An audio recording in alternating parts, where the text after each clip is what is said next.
Straight from New Jersey, it's the SNL Nerds, the show where two comics from New Jersey nerd out over Saturday Night Live. I'm your co-host, John Trumbull. And I'm your co-host, Darren Patterson. How you doing, Darren? Doing all right. Doing all right.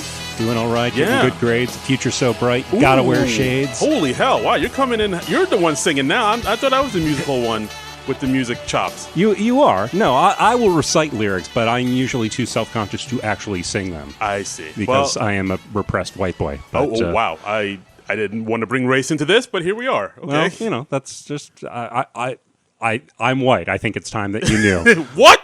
Yes. Wow. This changes the whole dynamic of the show now. You know, on like the artwork for our show, that white guy on the left side. I don't listen to this. You see the top of his head? I don't listen to this podcast. That's me. What? That's me. Huh. Yeah. All right, well, I may have to unsubscribe. It's like just to the left of your head. I'm only looking at myself when I see that. No, I understand. You're like gazing at the wonder that is the top half of your head. I'm like, God damn, I'm a beautiful man. But that head is so round. Yeah. It's round and bulbous. Oh, wow, yes. I'm the one that wrote that review. That was me. Oh, wow. Oh, okay. boy. So how'd you do, now that Halloween's over, how'd your Halloween fare, all right? My Halloween was pretty uneventful, personally. Yeah, it same, was, samesies. I don't know why I don't get trick-or-treaters at my apartment complex. I never really have. But I picked up like a big bag of candy just in case, because you never know. And now I've got this whole thing of mini Kit Kats to just eat away until Thanksgiving comes. Yeah. I mean, that's my favorite part of Halloween. Just now, like, after it's all over and you give away the candy, all the leftover candy's there for all of us to eat. Yeah. What candy did you pick up? I actually didn't buy any candy. You did not? Because you hate children? Yeah, Is that why? Yeah, they're... I mean, come on. You know, they're enough with No, them. I get it. They're loud, they smell, and they're up to something. Yeah. But yeah, like no one really comes to my apartment either for Halloween, so I didn't buy any candy, but like I know, like usually the day after, like, all the drugstores have candy half off. So you swooped in and you got the discount. Yeah. The post-Halloween. That's my time to strike. Because there's no demand for candy in early November. That's right. That's the rule. Right then, it's easy pickings at that point. Just get a whole bunch of Kit Kats and Reese's Pieces and just stuff your face till you're sick. Wow. Just for pennies on the dollar. Pennies. So we're both bloated on candy this week is basically, I think, what we're getting to. Yes, bloated on candy, but on a sugar rush from the chocolate. So that's right. This episode is going to be all over the place. And this episode, we are talking about Season 45, Episode 5 from November 2nd, 2019. Kristen Stewart hosting and Coldplay musical guesting. Yeah. So... should we dive in? Let's dive in. Yeah, let's do this. All right. So we had the cold open. We had an Elizabeth Warren town hall in Iowa. Right. With Kate McKinnon coming out and doing her Elizabeth Warren. She's basically like trying to rile up the crowd, but she's got the natural energy and demeanor of like an NPR host. Yes. So, and basically she said she was in her natural habitat, which is a public school on a weekend. Yes. And it was just like a town rally. Town hall of people, people asking her questions. One thing I liked when Cecily Strong, she was wearing a Kamala Harris T-shirt saying, "Hey, hi Warren, I work for Kamala Harris's campaign, but I'm still undecided." Yes, that's a good line. Elizabeth Warren also talked about her health care plan. She says, "Thank you for bringing up health care. That's my Despacito." I enjoyed that, and then she went into detail about her health care plan. Right. And she had a metaphor. She said that, I believe she said, Biden is the dad who takes you to boogie nights when you're 10. I'm the mom who has the long talk with you about what it all means and how Mark Wahlberg's fake penis creates unrealistic expectations. Yeah, very much so. Yeah, pretty much so. I mean, I'd like this open. I mean, mainly because it's not a Trump open. So, but yeah, this one has some charm to it. It was, basically Kate being Kate, just carrying this. Kate being Elizabeth Warren. Yes, Kate being yes. Oh yeah. But yeah, it's just Kate doing like a lot of heavy lifting in this one, and carrying it off pretty well. Yeah, there were some good lines. It seemed honestly almost like an Elizabeth Warren campaign ad at times. I wouldn't. Yeah, it did. I mean, it seemed like it was almost like you should vote for Elizabeth Warren so that Kate can continue doing this impression on SNL. Yeah, very much. I mean, I hope we're not repeating the whole like a Hillary Clinton thing all over again. But yeah, it did kind of seem like that a little bit. Now you mention it, yeah. But so we also had Alex Mullet asking some questions. Alex Mullet? Well, he's growing the hair out in the back. It's in the mullet territory now. Party in the back. He's Alex Mullet now. Oh wow, I never heard that before. So I like it. We had I liked Cicely asking if she says I have a follow up because I'm annoying. Yeah, nice little quick was good. jabs here and there. Yeah. Let's see. We had Melissa Villasenor asking about like the universal health care again. I like how she started off her question saying, "I'm afraid of doctors, and my husband is one, but that's a different issue." Yeah, and then she just went into like, what? Just a quick aside. Yeah. A line I really liked was Elizabeth Warren saying, "Some things are scary until you try them, and then you find out that they're great, like sushi or butt stuff." I actually tweeted out, I was like, my notes for the show now include the phrase sushi and butt stuff. Yeah, you got to be careful when you Google that. Don't do that work. No. And then we had Chloe Feynman as a voter who had like an emotional breakdown. They were likening her health insurance to like an abusive boyfriend. Yes. Which I thought that was clever. That was good. And Chloe just killed it. I really like her. Yeah, she's growing on me. She's like her and Bowen Yang. They've both slotted into the show like they've been there for years. I really appreciate how the show is giving both of them, the newcomers, a lot to do. Not a lot to do, but they're definitely giving them big moments to shine. Yeah. We're not getting the slow ramp up that we get with a lot of new cast members. Right. And like usually a cast member would be like, "Oh, waiter number 2" or something like that. Yeah. But like now, like with these two cast members, they're really giving them the spotlight. They feel really well integrated in the cast, which I like. Very much so. Next we had the monologue. We had Kristen Stewart coming out. This was her second time hosting, right? Yes. Yeah. She hosted before. I don't have the date, but she hosted before. Yeah. And it was a pretty good episode, as I recall. It was a pretty good episode, yeah. But this monologue, I don't know. It was short, but I thought it was a little, it wasn't that strong. We did the tried and true audience questions, but this time they had a twist on it where Kristen was asking the audience members questions about their lives and their personal things. And she's trying to really get deep with them, and at one point, one of them just goes, "What do you want from me, Kristen Stewart?" Yeah. Which I enjoyed. Yeah, I think she asked one audience member, "Hey, are you closer to your mom or your dad?" Yeah, and she's like, "What? Don't ask me that."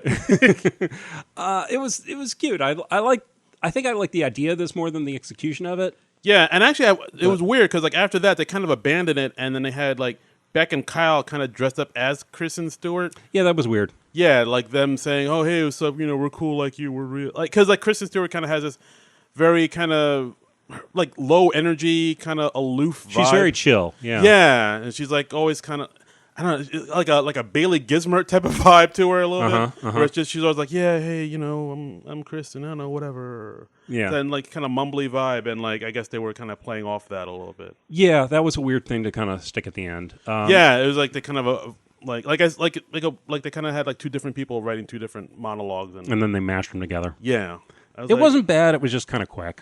Yeah, it was quick too, and it's like, not the strongest high energy monologue, but that's fine. Yeah. And then when we went to the break, we got a trailer for her new Charlie's Angels movie, which I got to say that I'm just not feeling that thing at all. I don't think a lot of people are. It looks horrible. When is it coming out? Is it soon? Soon-ish, I guess, sometime in November, maybe. I haven't bothered to look at the release date because the way your voice is getting higher and higher. Because I'm just like, coming out I watched the soon? trailer of that, and I'm just like, okay, the only person I know in this, besides Elizabeth Banks, is Kristen Stewart. I don't know the other two angels at all. Yeah, me neither. And it looked bad. And it's not like the Drew Barrymore, Cameron Diaz, Lucy Liu ones were good. Yeah, I mean those were bad in themselves. I mean those were like campy kind of. I mean, yeah, they were campy and they knew it, but I mean, and this one probably is too. But it's. I mean, I'm not gonna lie. I did see it in the theater, but just because with my buddy, it was like hot chicks kicking. Yeah, and that was the only thing that drew. That I saw it, and I came out of that first one. It was so disappointing. And it doesn't even reach the level that you wanted a Charlie's Angels movie to reach. I was like mad when I walked out of the theater. Really? Yeah. Just I was just like, that was bad. just balled up fists, like. Yeah, I was very Zoidberg at the end of that. I was just like, that was bad, and you should feel bad. Wow. Yeah, I mean, I kind of knew what it was, and so I went in not totally disappointed, but I was like, it was what it was. Tom Green was in it, and la-di-da. Yeah.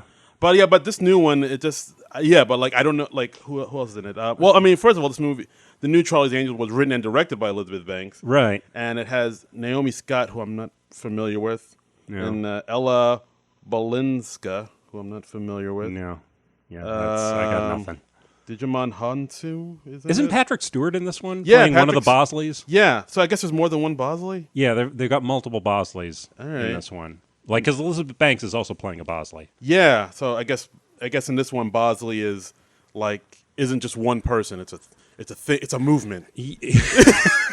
We are all Bosley. We are Bosley. It's like the end of Spartacus. They all come up. I am Bosley. I am Bosley. Yes, I guess that's the theme. But yeah, I don't know. The new Charlie's Angel. I'm like, I'm giving it a miss. Yeah, I don't know. I still haven't seen when it's coming out. But yeah, it didn't. I don't think anybody's like, cool, a new Charlie's Angels movie. Yeah, was there anyone clamoring for it at this point? No one was. No one. Literally, no one was clamoring for it at all. And all right, it's coming out November 15th. But like, okay, so if you want to see that, go check that out. Yeah, we've talked it up pretty much. So if you're after our stellar review, you still want to see it. Yeah. First sketch, Rosie the Riveter. Rosie the Riveter. This was presented like they had an America at War documentary introduction, and it's a Beck as a general who's visiting a factory where all the women are working during the wartime, right. And he's looking for a model for recruitment posters. So we have Chloe as Rosie the Riveter, right. dressed up like the iconic "We Can Do It" poster. Right. Then we have Heidi as Donna. She's a shell shiner. She's like, I'm shining up these shells so that the crowds can see them coming. That's right. And doing my effort for the boys. That's right. I enjoy it whenever people do those mock World War II voices. Hey there, Charlie. Where everybody's talking like they're in a 1940s newsreel. Yeah. I enjoy that. Or like the Canadians in South Park. Yes. Hey there, pal. Are all the Canadians in South Park in World War II newsreels? Oh, my God. Did we just uncover something? Oh, wow. I think we did. Oh, shit. But then we had, and then after we have Rosie the River and Donna the Shell Shiner, we have Kristen Stewart, Kate McKinnon, and Adie Bryant as the slug thumpers who do the heavier work. Right. And so they're more like dressed down and more... They're more blue collar. They're like, cruder, and they're in your face. And they offer to be nude in the posters, and he's like, no, we don't need you to be nude. I think it's I think one of them said, if it helps the boys overseas, I'll take the twins out. Yeah. That was an 80 line, I believe. Yes. And that's pretty much it. There wasn't too much to this sketch. I was surprised they were leading off the show with it. It was I was like, this would have been fine deeper in the show, but at the beginning, a weak start, I thought. Yeah, I mean, because we had the monologue, which was kind of low energy. Then we had this. Yeah. At this point, I was thinking, oh, no. Oh, do we have a bad show in the works? This is... What's happening here? I don't know. I got a bad feeling about this. I got nervous. I'm not going to lie. I got a little nervous. I was feeling the same way at this point in the show.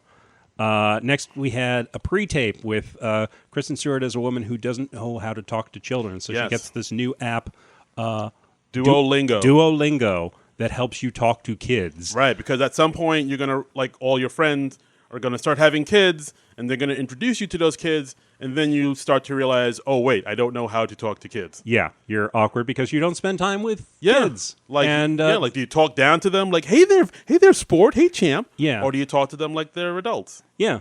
I kind of just talk to kids like whatever. It's like, hey there, fellow, what's going on? Like, that's my. I don't talk down to them. Like, they're on my level. Right. That's how I think I'm doing it right. That sounds good. Yeah, that sounds good. Like, hey there, champ. What you got there, Slim? Yeah. What's up there, Slick? I mean, I'm nervous, like, talking to people to begin with, and when you add the fact of them being kids on top of all that, that's just more social anxiety than I'm able to deal with most times. Right, because as they say in the commercial, kids are bad conversationalists. Yes. Because they don't know how to have a conversation just yet. They're still learning the basics. They're learning the social mores, the social... stuff. Milieus. Social stuff. They're learning how to talk good, like we as adults do. We adult talk good. We talk nice. So, kids don't know. Kids know talk good. No. Kids talk bad. Yeah. Kids talk bad. But I enjoyed this. I related to this because this is also an issue that I've dealt with. You don't say. Yeah. But yeah, like cause this is like the one conversation I have a week. This is it for the week. I build up for this for 6 days, and then after we finish recording, I'm spent. And I'm spent. Yeah.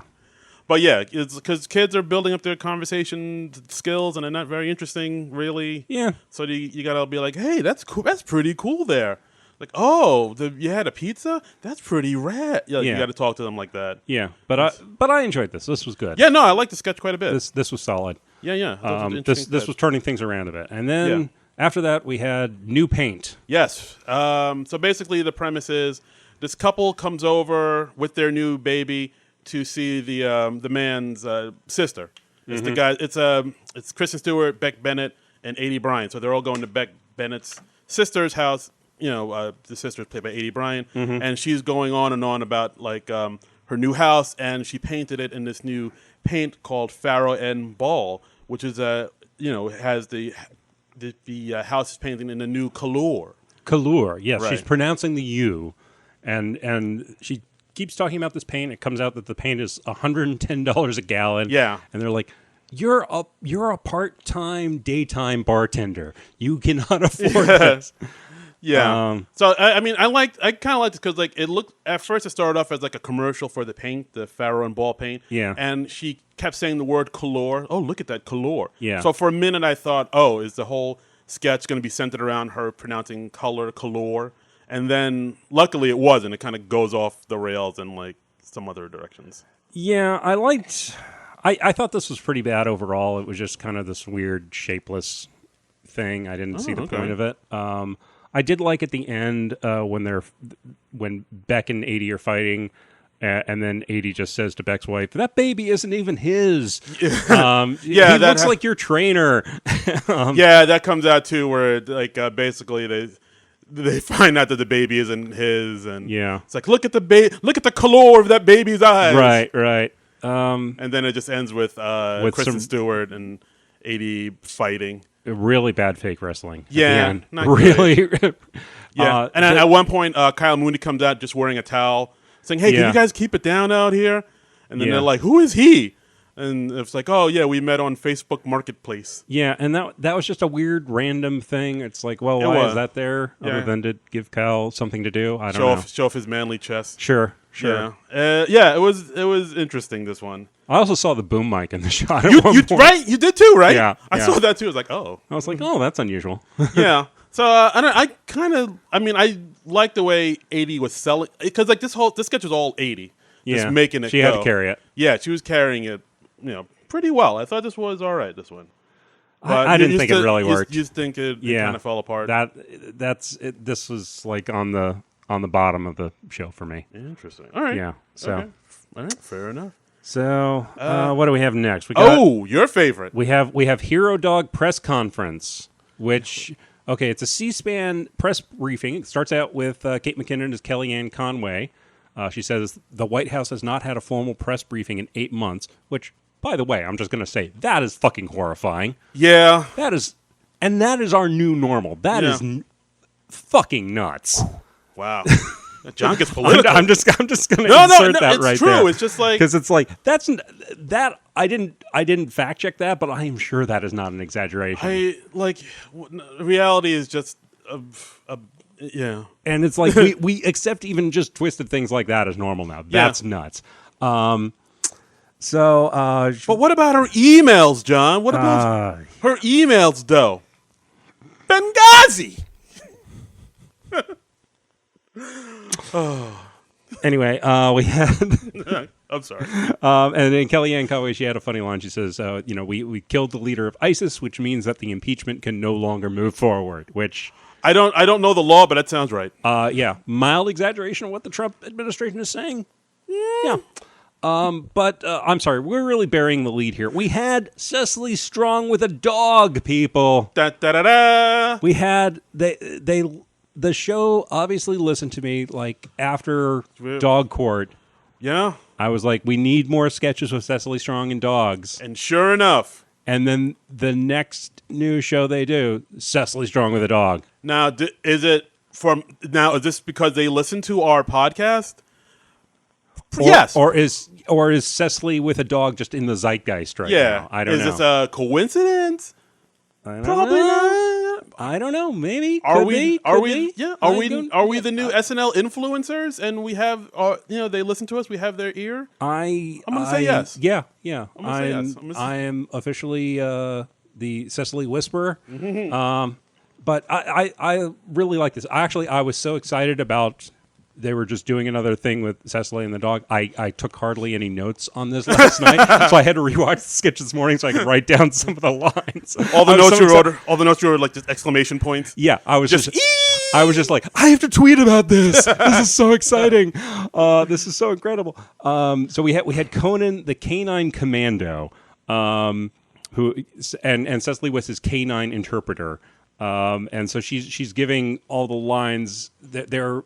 Reporters are asking the dog questions, and Cecily is translating for the dog. And it was actual, I guess it was like a German Shepherd or something like that? Yeah, I believe so. It was an actual dog up there. And yes.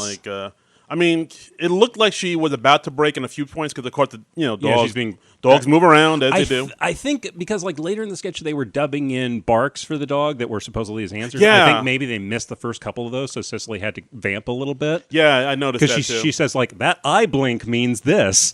I did notice that, too. Like, because, like, at one point, like, Kate and Cecily were both waiting for the dog to say something. Right. And the dog wasn't saying anything. And it got awkward for a minute. It's like, something's supposed to happen. So, like, then, like... But it was fine. They kept it going. Yeah. It didn't really damage the sketch. But there were some good lines. She said, this is Cecily speaking for the dog. I do this job for two reasons. One, I love my country, and belly rubs. and like, the first question a reporter asks the dog is, who's a good dog? Who's a good dog? And it's like, please, I'm a trained military assassin, not some basic labradoodle. Yeah. And then I think one of the reporters asked the dog, was it scary over there? Uh-huh. And the dog said, yes, it was scary, but, at least they didn't have any vacuum cleaners. Yes, that's... So okay. And at one point he says, I'm basically drowning in bitches. Yes. Talking about he's getting groupies because he killed the leader of ISIS. Yeah. And at one point, I think somebody asked him about, like, a certain video that might be about them that might discredit them. It's like, yes, there is a video out there of me dressed as the chocolate lab. Yeah. I apologize. Yeah. And it says, I don't see race. I don't see color. I mean, I'm literally colorblind. I don't see race. Yeah. So. Yeah. So this one was pretty cute. So it was good. Yeah. There's also another controversial thing is 10 years ago at a Halloween party, they dressed up as a cat. I didn't mean to appropriate cat culture. Yeah. And then the kicker is at the very end we have Chris Redd as one of the soldiers who is also on that raid. And they were like, "Does anyone have any questions for him?" And he's like, "No." Yeah, no. Yeah, everybody's quiet. It's like, all right, thanks. And that was a good kicker at the end. I enjoyed this. I mean, you have Cecily, you have dogs. Cecily what and more dogs. do you need? Sounds like Cecily and dogs need to have their own show at this point. If they just rebrand SNL as Cecily Strong Plays with Pups for 90 minutes. Right. I would be there for that. I would be totally cool with that. We could even have a podcast where we talk about Cecily and dogs, like recapping the show. Yes. After every episode. I would love that. Wow. That would be fun. I think we're really onto something here. Let's go all in with this. But this is a moneymaker. I was so excited that we suggested we should see more with Cecily and dogs, and then SNL, lo and behold, in very short order, they do a sketch with Cecily and a dog. Now, I don't know if that's coincidental. I feel like we should test this power. Yes. What do we do with this power now? I thought about this a little. I think we need to ask for something a little more specific, something that can't be coincidental. Okay. So here's what I thought of. Hit me. We have Kyle Mooney play New Zealand, who is the Muppet that throws the fish as boomerang. That's so specific. It can't be mistaken. If SNL does something, even just a quick cameo with Kyle Mooney as New Zealand. New Zealand. One of the most obscure Muppets. So obscure. God damn. Yeah. That took me...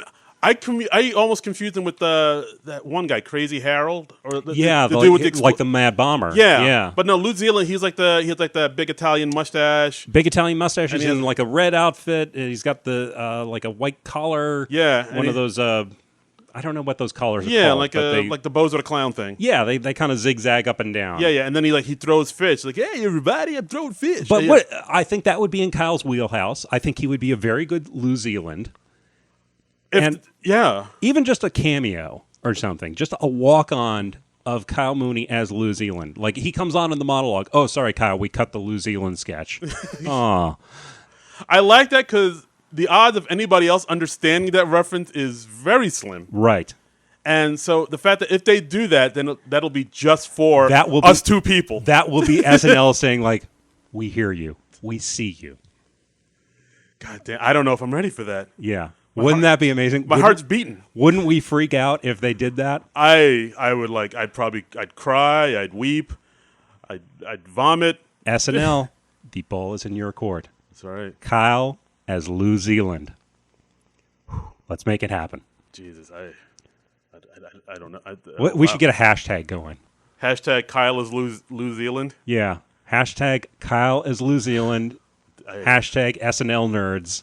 Holy Toledo. Let's make this happen. Man, let's do it, people. This is going to go out Monday.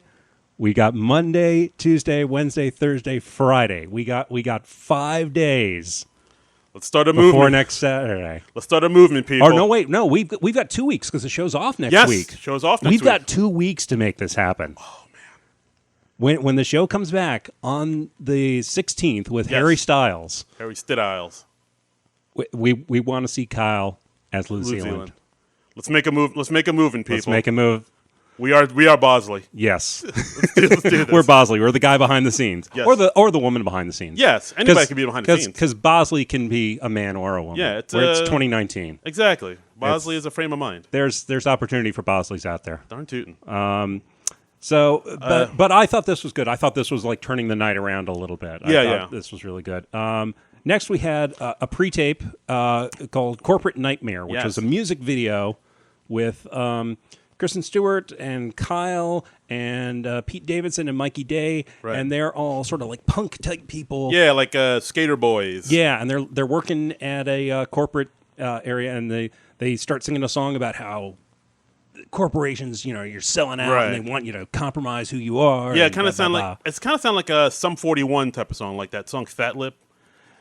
But it had like a Sum 41 Good Charlotte type of vibe. I thought their looks looked kind of like Green Day, though. Yeah, I could see that. Green Day. Mikey looked a little like lead singer of Green Day. Billy Joe Armstrong. Yeah, and Kyle looked eerily like one of the other guys in Green Day. I want to say Mike Dirnt. Mike Dirnt. I was a big Green Day fan back on the side note. Yeah. But yeah, like a Green Day, My Chemical Romance type of vibe. They had the eyeliner, the guy liner, they had the ties and the sweaters and so and the turn on this was we had Kristen she's bitching about how you have to compromise. Anti-establishment type of song. Like, right. Screw the man. And then in the middle, Beck, as the boss, is like, hey, you did a really good job on that last report. You should consider going into the management training program. We could use someone like you on the third floor. And then she immediately gets less rebellious and she starts defending management in the song. No, Tom's pretty cool. Yeah. Yeah. And I enjoyed this because it was just them gradually getting co-opted. Yeah, very much so. It was good stuff. This, I'm assuming, was a good neighbor thing because it was Kyle and Beck. Yeah. It definitely had like a old Lonely Island type of vibe to it. Yeah, but this I thought was good neighbor at their best. I thought this was great. It had a nice unexpected turn to it. Yeah. And it didn't overstay its welcome. Yeah. I think this might have been sketch of the week for me. Ooh, yeah, interesting. All right. Yeah. It was definitely a good sketch. Even over Cecily and the dogs. Wow. Yeah, or dog, singular, I should say. No, there was only one dog. There was just one I know dog. you want there to be a whole pound of puppies in there, but it was just the one. Maybe next time. Dog Court Part 2. Dog Court Part 2. Fingers crossed. Here. We could stick New Zealand in that sketch. That's right. Yeah. I was walking my dog and throwing fish. That's about it. Is that how New Zealand talks? That's kind of close, right? actually. Yeah, I got it. That's not far off. Well, hey, There you go. That's not far off. And then we had Coldplay come out. We had Coldplay, the musical guest. They played their first song, Orphans. I really loved the staging of this, man. Yeah, it was interesting. This was really cool. I don't think I've ever seen this on the show before. They started with Chris Martin in the hall. Backstage. Backstage, he's playing the song, and then he's walking down the hall. He walks into the audience, and he sits down with like a chunk of the audience, and then they're dancers, they're and they're choreographed dancing, dancers, and they're holding up signs with the lyrics, and then he like goes up onto the stage, and they've got a screen behind him with the lyrics flashing behind him. I thought this was really great. This was really spectacular. Yeah, it seems like more and more the musical acts are taking more and more risk with their performances. Like, I mean, we had the Billie Eilish, and we had the Halsey. Like, it seems like they're trying to do more than just go up there, sing their song, and that's it. They're doing a lot more technically challenging and technically impressive stuff. Yeah, I'm all for it. And this, I just thought it was such a simple thing, like starting out backstage and walking down the hall and then coming in, and I thought that was great. I thought that really gave a nice freshness to it. I thought it was a really good song. Oh yeah. Yeah, are you a Coldplay fan or like I was like a moderate Coldplay fan, but I really liked both the songs they did on the show last night. So I'm going to have to pick up this new album of theirs. Wow! Look at Coldplay won you over. Look at this. All right, I dug it, man. All right. This I know it's kind of early in the season still. We're only on episode 5, but this may be my favorite musical performance of the season. Really? Definitely favorite so far, but I don't know if I'm going to see another musical performance this season that tops this. Well, you got Harry Styles coming up in a few weeks, my friend. That is true. I may be eating my words. That's right. In 2 weeks. Who knows? You got Mr. Stidiles to deal with. But I thought that was really good. But yeah. Their second song was Everyday Life, which was just more simple and stripped down. Yeah. Just the band playing, Chris Martin at the piano. But I still liked it. Yeah. Dug it. Yeah, it was right. I mean, I hate to sound like that guy, but like I do like their earlier stuff, like stuff off Parachute and Yellow and what was that Rush of Blood to the Head album, that song Clocks. I mean, I just like the song Clocks. Where do you stand on Vita La Vida? That I kind of bailed out after around there. Okay. Like, I don't know, like just because like they did this thing where they were going bigger and bigger, and they basically wanted to be the next U2. Yeah, like I can see that. Stadium, arena, rock type of stuff. And like their stuff, I was like, I don't know. Like you hear all their songs on commercials, like Apple commercials and like whatever. Like around that time, I was like, I don't know if I'm connecting to this. But I mean, I feel the same way about a lot of bands I used to love. Like I felt the same way about, I used to be big into like, the Black Keys and Kings of Leon. I like all like those albums, like their first albums, 2 or 3 albums, and then they lost you. Yeah, like around the time where like you hear all the songs and like Target commercials and whatnot. I was like, I don't know. That can happen. Sometimes bands can get overexposed, or they get too big for their britches. Yeah, too big for their own good. Yeah, yeah, and then like their stuff just sounds like kind of didn't have the same grit or heart to it as it used to, and I'm like, I've had that happen a few times where it's like I was really into a band and then they just name do names. one or two. Somebody I really, really loved was Liz Phair, and then she like one of her albums, and it wasn't the self-titled one. That's probably the one everyone's thinking who's like a Liz Phair fan. I enjoyed that album. It was poppier. She did it with The Matrix, I think, but it was still good, and she got a solid hit or 2 out of that. Okay. But she did an album after that, and I can't remember the name of it, but I just heard a bit of it, and it was like all techno and stuff. I just did not like it at all, and I was just like, shit, I think I'm done with Liz Phair. Yeah, it's like it's sad when you hear like an artist who's like, I used to love you, now you're just like, like I feel the same way about Beck. Like if the new Beck album is like so bad. Like it's called Colors. Yeah, like every song sounds like it's ready for like a commercial. Like it's like, this is packaged and ready to be your next Verizon or AT&T Very commercial. Very slick. And that's not what I liked about him in their early days. Like when I loved like Odelay and Midnight Vultures and Sea Change and Mutations. Like it was like very kind of, it had like a weird type of artsy vibe to it, but at the same time it was still a little accessible. And now his new stuff is like all like totally slicked out, radio friendly, accessible. I'm like, what happened? You never know. It's like it's a crapshoot. Maybe they'll do something that makes you come back and brings you back to the fold. And You're like, I'm a fan again. I hope so. Yeah. I just hope so. Yeah, who knows?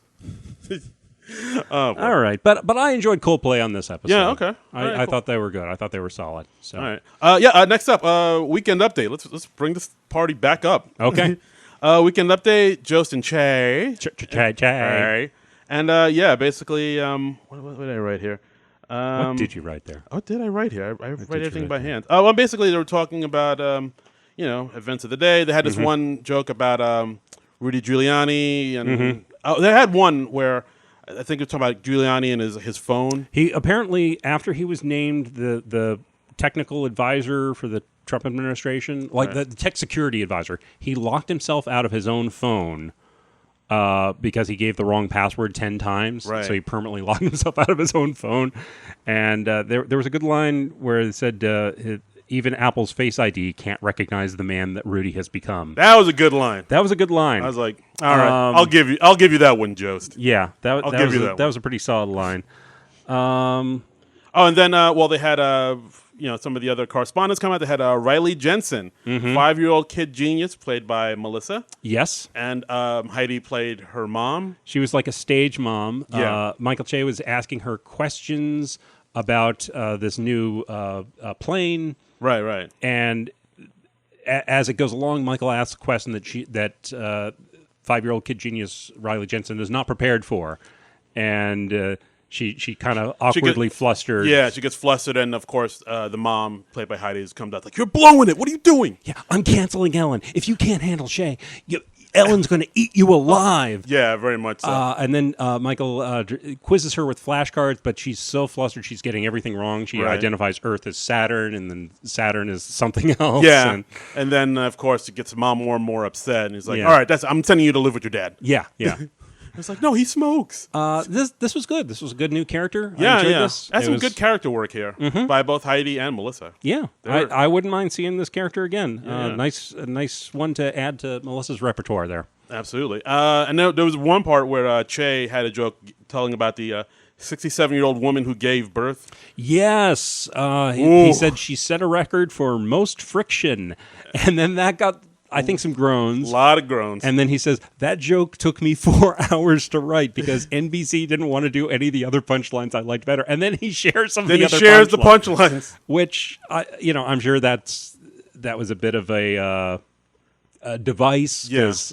I'm sure he wouldn't really say things that NBC hadn't approved of on the air. He can't. Wouldn't NBC just bleep it out or something? Or I don't know. I don't know what they would do. If he said something that they really didn't want him to say, would they bleep it out or cut the commercial? I'm just saying I don't think he was really going off script. I think that was just the thing that he said for this. But he had the other lines as, hope that kid likes his milk chalky. He says, my favorite was, mom can breastfeed just by standing over the crib. Oh. And then he's like, but that's not disturbing. Here's the one that's disturbing. It was like pulling a penny out of a wad of gum. Oh. Which, that puts a picture in your mind, doesn't it? I don't like pennies or gum now. I'm going to get rid of all my pennies and never chew gum. Ah, there you go. Yikes. So. Then after that, we had Adie and Kate come out as the Smokery Farm. Vanetta and Wileen Starkey. Yeah. And the owners of Smokery Farm's meat delivery service. They came on talking about they were pushing meat because the Burger King Impossible Burger has become the big thing now. Exactly. So I didn't have much to write about this one. They were talking about people are going vegan now because they see videos of cute animals, and they promise that they're served meat from animals that are individually verified to be stupid, bad, rude, or talent free. Yes. So once again, they did this once before where they were pulling out. They had like these big baskets of meat, of various meats, and actual meat. Yeah, and we had. Kate and Adie breaking a little bit because the meats smelled really bad, or they smelled really strongly. Foul odor. And it hit them in an unexpected way, so they were breaking a bit. And it's a weird choice to have a sketch built on live TV, built around how something smells. Yeah. Because that's not something the audience can share in. Or the audience, both the studio audience and the audience at home watching this. Yeah, yeah. It's like, all right, we'll take your word for it. It must smell, but yeah, it was. I don't know if we needed to see these two characters back. Yeah, I mean, they seem to do this a lot on SNL lately, where it's just like 80 and Kate kind of anchoring a sketch, but the sketch like amuses them more than it amuses us. Yeah, and it seemed like a lot like that. And I think that's something to watch out for. Yeah. I mean, they did this like last episode with the with the commercial where the two of them were selling like prom wear, I believe it was, or like choir gear. Yeah, it seemed like the two of them choir gear. Yeah, and like they seemed to like be enjoying themselves and breaking a little bit, and everybody in the audience was like, "Oh, all right, I'm glad you guys are having a good time." Yeah, I mean, it's something to watch out for. I mean, there is something to be said for performers having fun, and that fun can translate to the audience, but in these cases, it seems a little more self-indulgent. Yes, yeah, very much so. So, I could have done without this. I could have done without it too.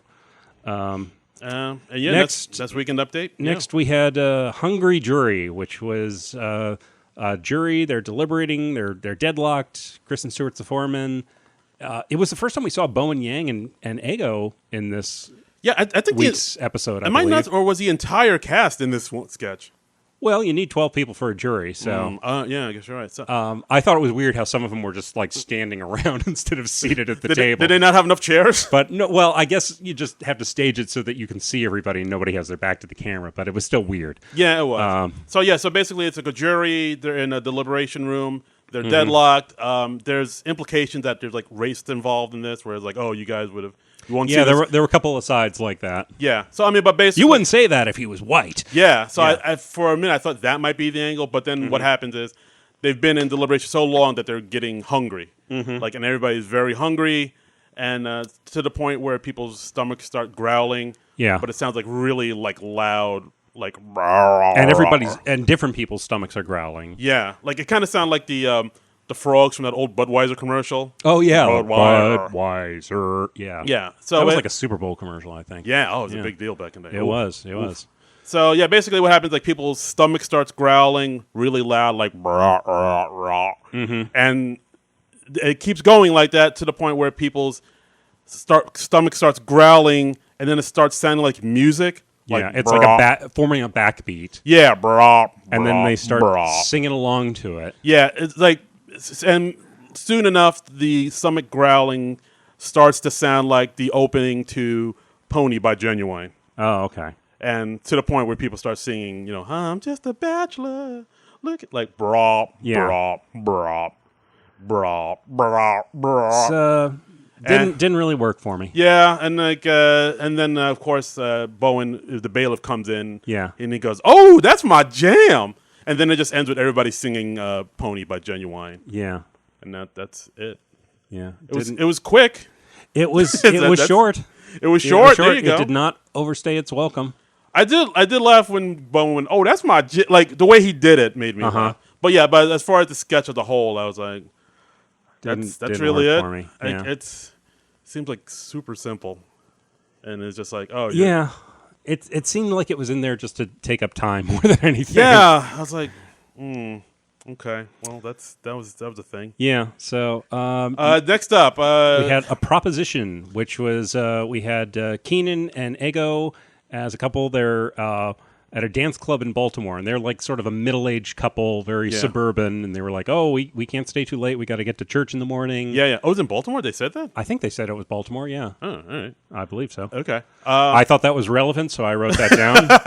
Because, at the beginning of the sketch, you don't know what's going to be important. You're just trying to write down all the relevant information. Baltimore, it's going to be all Baltimore jokes. Okay, I better be ready. It's all going to be about the Wire. I was in Baltimore a couple weeks ago. I am ready for this. It's going to be about the Orioles. I gotcha. And then we have Kristen Stewart coming up as a young lady approaching them, and she's trying to hook up with them. Yeah, she's trying to get something started. Propositioning them for an evening of sultry sex. And she says like she's pansexual, and this middle-aged couple, they're just not getting it. It's just going over their heads. Like, pansexual. I mean, you have sex with pants? Yeah. Oh, what is that? This was a weird sketch. It was nice to see Ego have something more to do. Yeah. So I mean, and at the end of the sketch, like Kristen Stewart leaves frustrated, like she's not getting not getting the response she wants from this couple. Yeah. And so she just leaves frustrated, and then they're like, I don't know what she was talking about. And it's, well, let's get time to get out here. Let's get our pig boy. And then Bo and Yang comes out dressed in leather. Right. And I guess he's like S&M type gear. Yeah, S&M type leather, and he's like their subservient. Yeah. It's like, you're a pig boy, aren't you? And like, and then that was it. So it's like, they were freaks after all. Yeah. It was an interesting twist at the end. This one also just didn't do much for me. And plus, I think Kristen Stewart, I don't know, she seemed to kind of drag the energy out of this one, because she kind of mumbles and kind of slow talk. She can be very low energy. Yeah, like Keenan and Ego were bringing up the energy, and she was bringing down the energy, and it was just kind of so they were working at cross purposes. Yeah, it felt very awkward. I don't know. There was an awkward energy throughout this whole thing. It was just it just did not. It did not work. Okay. I mean, I thought Bowen at the end kind of. I liked that as a last gag. I don't think it really worked before that. Yeah, no, it did. It was just I don't know. This isn't work. I don't know. Yeah. But wrapping it up, we got stargazing, which was a stargazing hike. We had Mikey Day as the guide, Beck and Kristen Stewart as these two pervy astronomy. Astronomers. Astronomy buffs. Astronomizers. Yeah. But their characters, they kind of reminded me of the Lovers. I wrote that down. Yeah. I was going to say that exact same thing. Because they were like a pervy middle-aged couple. They were just, Right. For those that don't know the Lovers, it was just when Will Ferrell and Rachel Dratch, right? They were like these kind of swinger couple that were always in hot tubs. Would you like to join us in the hot tub? Yeah. And they were like, oh... Do you ever walk in the woods with your lover? Yeah, and it was always and then we eat chicken or something, and pieces of chicken would get caught in Will Ferrell's beard and in the hot tub, and they were trying to seduce whoever was in the hot tub. And it was just kind of And then Will Ferrell would try to make Jimmy Fallon break by touching him under the waterline. Yeah, that it doesn't take much to make Jimmy Fallon. No, that's he really did break in everything. Fish in a barrel. Yeah, he did. That is what he did. It was. He's a giggler. Yeah, he's a giggler, that one. He's just on the laughing gas, that kid. Yep. But yeah, so anyway, with this sketch, it was Beck and Kristen Stewart playing this older couple. Oh, look at the stuff. And there was actually some pretty impressive production in this one, too. Technically very impressive, because we have this whole sky behind them, which I'm assuming was like a green screen or some sort of computer thing, because they have the constellations, and they're drawing out the constellations from star to star. Big Dipper, Little Dipper. Right. And we have the Big Dipper and the Little Dipper 69ing.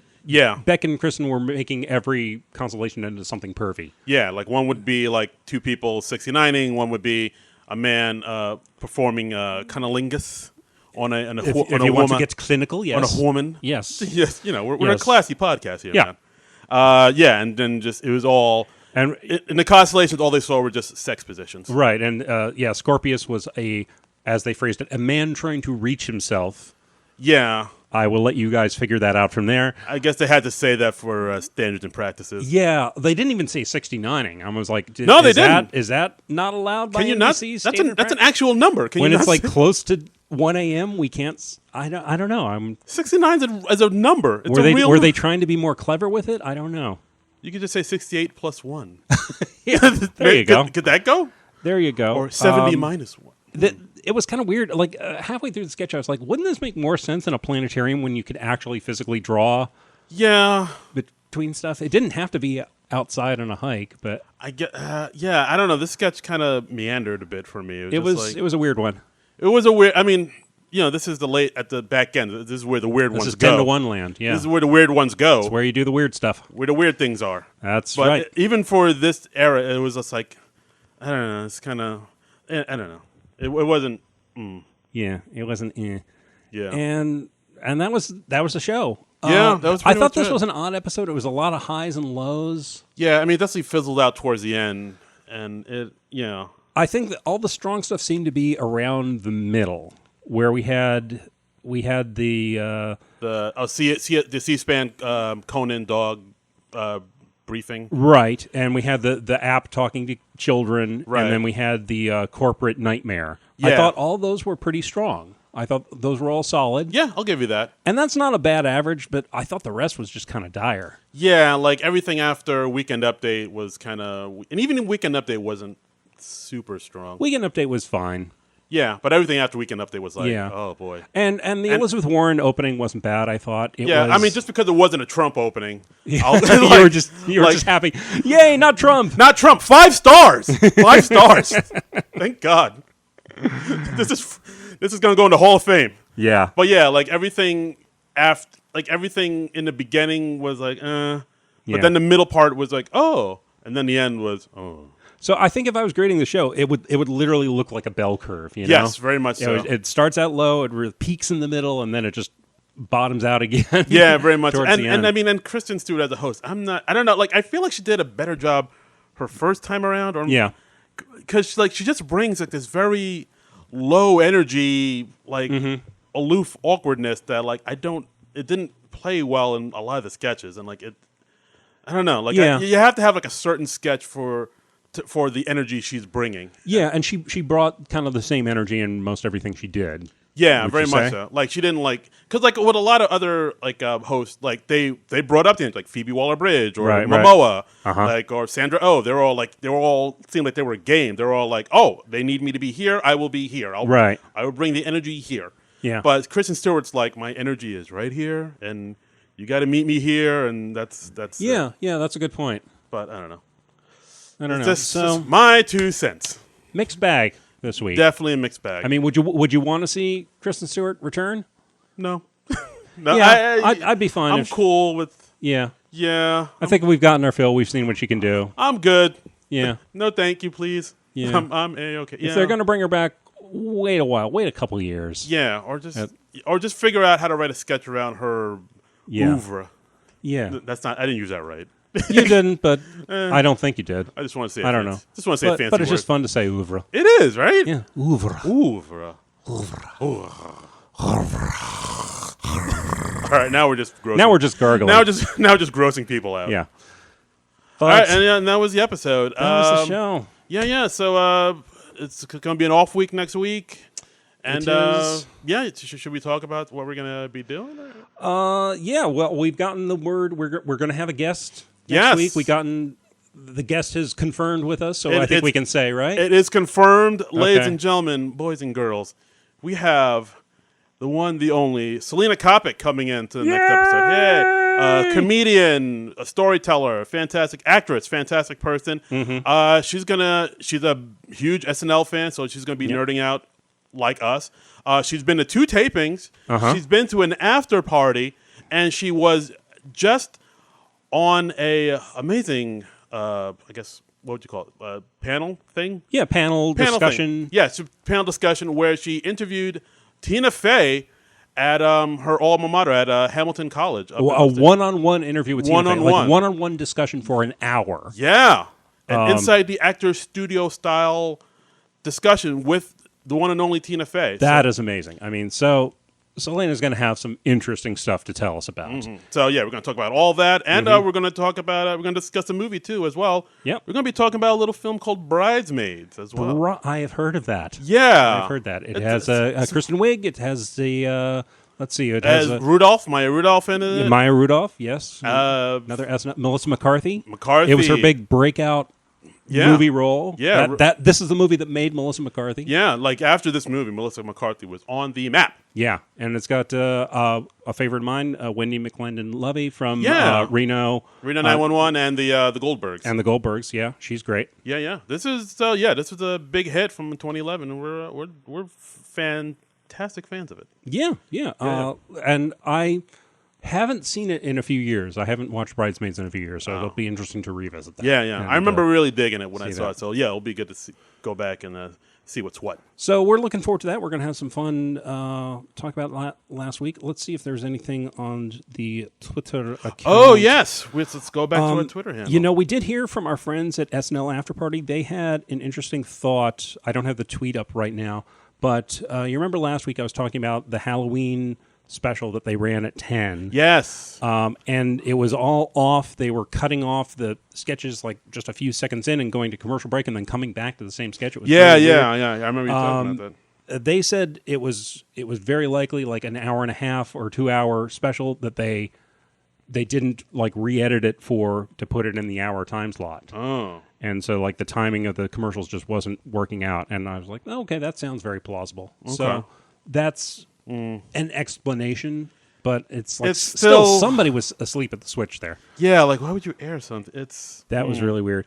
Oh, weird. Also, there was a Cut for Time sketch that was this week that. I tweeted that out. You retweeted it. I asked if you wanted to talk about it, and you said maybe we could. Yeah, they put out this sketch where I believe Bowen Yang wrote it with a few other folks. This was from last night's show. It's called like it was basically a sketch about open mics in L.A. So basically, it was like Bowen and Heidi hosting an open mic. And it's just basically like a lot of the stereotypes you see in the LA scene. Like Heidi, of course, comes from money. She's like related to one of the Koch brothers, and it's just like a lot of kind of tropes you see in the open mic scene. I mean, I dug it because as a comedian, I've seen some interesting things in open mics, and to see this in a sketch form, I thought it was a pretty great sketch. I actually thought it was pretty better than a lot of the stuff that they aired. Yeah. So I mean, I really dug it. So give that a look if you can. Yeah. That's worth checking out. I think that was definitely stronger than some of the stuff that made it to the final episode. Yeah, I'm surprised no one's made like a short film about the open mic scene because like you and I have seen some. That's an interesting idea. Okay? I mentioned that your eyes kind of went white for like Vietnam flashbacks. Like I've seen some shit. No, I'm horror. I'm thinking that if you do it right, that could be an interesting. The short film or something. Yeah. All right, I'm putting it out there, people. Maybe we should do that. We know some people who could help make this happen. Yeah, there are some characters in the open mic scene. I mean, yes. Who Nelly? Yeah. It is some. It is some kind of something. And that's the podcast. Yeah. Oh wait, actually, do we have any tweets from folks? Let's see. Manette Marati. When I was tweeting, I was so excited about. SNL doing a sketch with Cecily and dogs. They said also the word creep was mentioned in the cold open. Your prediction came true. I missed that, but if that's true, that is very exciting. Okay. Oh, actually, we got a tweet here from Nick Storr. Okay. Saying didn't really like it. The dog sketch should have been the cold open. Yeah. KS saying backpack was the only thing that made me chuckle. The hung jury sketch was the low point of the episode. Real mess of a sketch. Felt like bad improv. I thought Coldplay would have shown up in a sketch liking Ego. Yeah, that's pretty. The hung jury. It was. I mean, it was just kind of. It didn't go anywhere. It's just like. Nope. Oh yeah, we'll just all sing "Pony" by Genuine. It just seemed like it seemed aimless. It did, and it really didn't work for me because I didn't know that song. Either. You don't know "Genuine Pony"? No, I don't think so. I'm just a bachelor. Look, don't you want? It was in Magic Mike. It was everywhere. I never saw Magic Mike. It's actually a good movie, Magic Mike. I don't doubt it. I just haven't seen it. Okay, it's legit. Oh, by the way, I did see Broadcast News the other day. Oh, really? Yes. How did you like it? I liked it quite a bit. Oh, well, there you go. There you go. Aw. Maybe I don't know if I should have saved this for off the mic, but yeah, I'm just letting you know I liked No, it's nice that our viewers also our listeners also get the update. Yeah, I think our viewers. There could be some people spying on us in the studio. We don't know. There are probably hidden cameras in here. Exactly. Big Brother's everywhere. Yeah. We're all under the public eye. But and also Scott Hume tweeted us, the Kellyanne Conway sketch felt like a second cold open for the episode. It got me wondering if they had written two and couldn't decide which to use, so they kept both. Were you also waiting for Kate to turn to the camera and say, live from New York, or was it just me? It's very possible. That could have maybe been written as a cold open. I don't know if they would put a dog in the cold open. Somehow that seems that's risky. That seems like something they wouldn't do, and they would put that a little deeper in the show. But, right? Yeah, but maybe. Yeah, I could definitely see them opening with a Kellyanne Conway thing. Yeah, absolutely. Yeah, it did seem because they have done cold opens with this C-SPAN opening, so that's maybe why it felt like a cold open. Yeah, but thank you for that comment, Scott Hume. Was it? Yes, yeah, Scott Hume. Yeah. Oh, yeah. I had a college roommate named Scott Hume. I believe this is the same one. Oh, hey. Yeah. Okay, your buddy Scott Hume. Yeah. Okay, I didn't know. Sorry. I know Scott. I've known Scott since like 1990s. So. Oh, okay. I thought we had like a a stranger. No. I just felt like busting Scott's chops a little bit. Hi, Scott. How you doing? Hey, Scott. Love to Lori and the boys. Oh, boy. All right. So, yes, and that's the episode, guys. And so if you want to follow me on Twitter or Instagram, you can follow me at Darren Credible, DARIN Credible, Twitter, Instagram. Got a website, DarrenCredible.com. All right. Any shows to plug this week? Oh, actually, yeah. No, too late. You missed your chance. Ha, ha, ha. Oh. No, go ahead. November 20th, I'll be on Donna V's comedy show in Bloomfield, New Jersey at the Brookdale Tavern. Sweet. I think we've got a pretty sweet lineup for that one. I believe Rich Carucci, friend of the show, Natty Bumpercar, another friend of the show, Kevin Joseph Garifo, and another friend of the show, KP Burke. They'll all be on that show in Bloomfield, New Jersey, November 20th. At the Brookdale Tavern. Well, I'm going to have to come to that one. Please do. I know it like almost all of those people. Oh, we'll leave that to you to decide who she means. There's one we've got some unresolved stuff, but I'll go there and we'll work it out that night. So that won't be awkward at all. No, not at all. Ooh. So, and you can follow me at Trumbull Comic. That's TRUMBULL and the word comic. And then you can follow the show at SNL Nerds Show on Twitter. And please keep the comments and questions and stuff like that going. We love seeing those. And you can also review and rate the show on Apple Podcasts. Just look up SNL Nerds or wherever you listen to podcasts. Yeah. And go to Non-Productive.com and listen to some of the other shows on the Non-Productive Network. Yeah, we got a whole mess of them. We got the Honeymooners podcast. We got comic book podcasts. We got the whole Megillah. Yeah. So just come on in and give us a rate and a like and spread the word.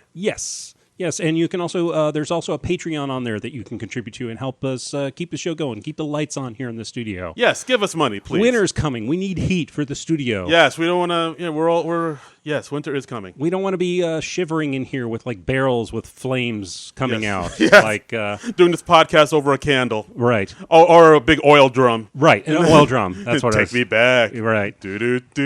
Take me back. All right. That's from Rocky. Okay. No, you just started singing, and I was like, okay, we're close to the end of the show. We're gonna have to like extend a little bit so you're not singing over our closing theme. I see. So okay. I just started thinking technically. I'm thinking about making things convenient for our producer Frank Blau. Hi, Frank. Hi, Frank. So. And on that note. But please join. In the meantime, SNL is back on November 16th with Harry Styles as the host and the musical guest. We are back next week. We're going to be talking about Bridesmaids, and we're going to be talking all with our friend Selena Kopic all about her SNL adventures. Yes. So that'll be fun. So please join us next week. And until then, Nerds out.